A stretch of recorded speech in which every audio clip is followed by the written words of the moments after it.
Where are we again, Lucinda? Well, Craig, we're in a place that's known for Caribbean food, speaking Spanish, black sand beaches, sloths, and you can even get a ride in a tuk-tuk. Where on earth is that? Puerto Viejo, Costa Rica, baby. Let's go. I am going to tell you a story about our experiences in Puerto Viejo, Costa Rica. But let's start with how did we get there? From Nisara, we had to get back on the Interbus, another 7-hour shuttle ride just to get to San Jose. Some locals told us we would have been better off to book this airline called Sansa Airlines, and they fly from Nisara to San Jose, and it would have only been about an hour. But it was too late to book, so off we went on the shuttle. We did an overnight in San Jose in the old historic district downtown, and then we got on another Interbus shuttle, and it was another 7 hours to Puerto Viejo. It was a beautiful mountain pass, but it was a little rainy the day we went. We checked into the place we reserved, and then off we went to discover what the town of Puerto Viejo is like. So when we were planning our trip through Costa Rica, we wanted to see what the east side of Costa Rica is like. That's how we ended up here in Puerto Viejo. Puerto Viejo. So let's show you what we've discovered about this place on our time here. And there's chocolate. Yeah.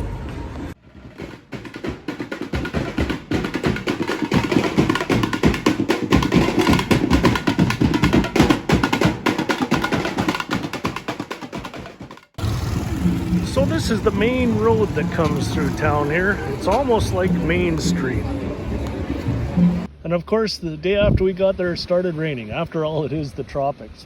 So we decided to go on this tour to the Jaguar Rescue Center. And what a great tour that was. We're gonna go to the Jaguar Rescue Center, which is a rescue center for sloths and monkeys and other animals around here. So we're gonna go check it out. Only 1,000. Why is that? Always hunting for your own food. Is what you're saying. The hands.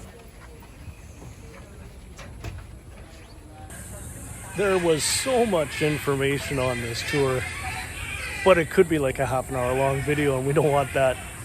Anyhow, if you want to know about this place, you just got to come here for yourself because it's well worth the price of admission.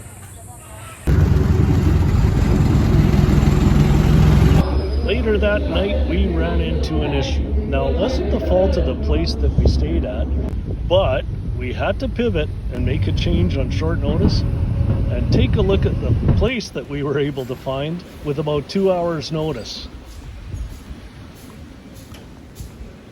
Now, this was a fantastic place. It was a little unique, very different style for a motel. This is a different one. I love it. It's a pod. So that's the room. And then down at the end of the hallway, it's shared washrooms. Yeah, private. Completely private.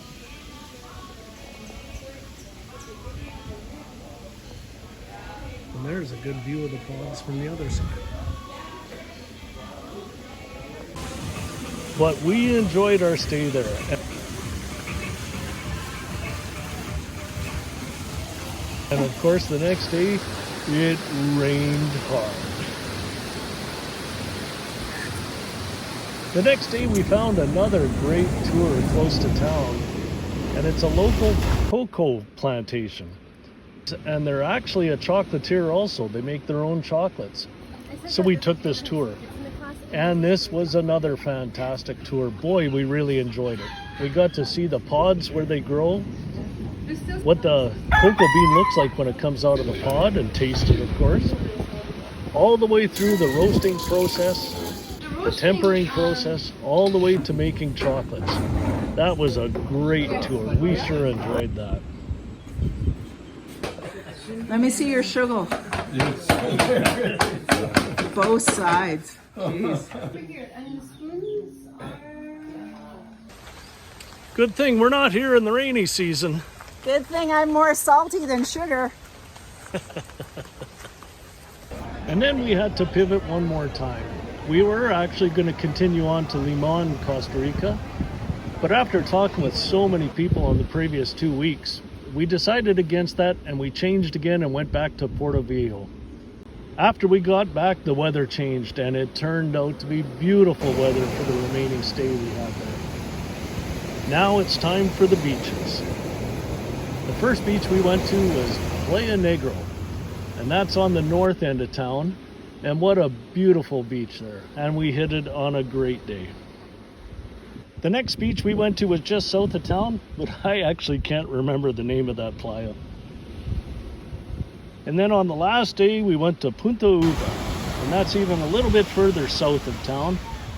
And that was a gorgeous beach. Boy, we relaxed and had a great time there. It's actually an area where you can see sloths in the wild there.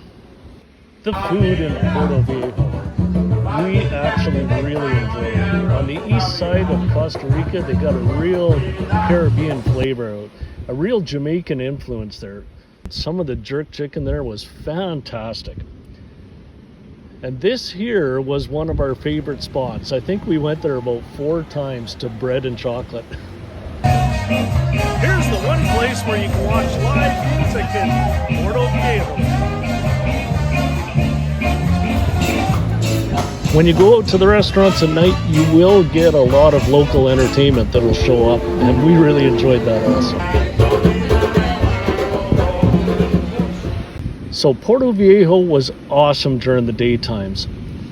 And this may be just a little bit of a personal opinion, but it seemed to change at night. And sometime around 8 o'clock, 9 o'clock at night, something changed and it just got a real different vibe around there. So we got to the point where we decided, well, it's time to get back to our hotel about 9 o'clock at night. Puerto Viejo. What did we think of that place? Well, that was a great place. We saw some really cool stuff during the day you'll see that in the video. And at nighttime, it had a little different feel to it, but we did find some places we really enjoyed. We did, yep. Now it's time to move on. We've been there, done it, but I'm not sure we need to come back to it because there are other places. There's many other places to go. There's many other places to go. So let's get going. How did we get to Panama? It's not quite what you think. Let's go. Let's go catch the bus. Okay.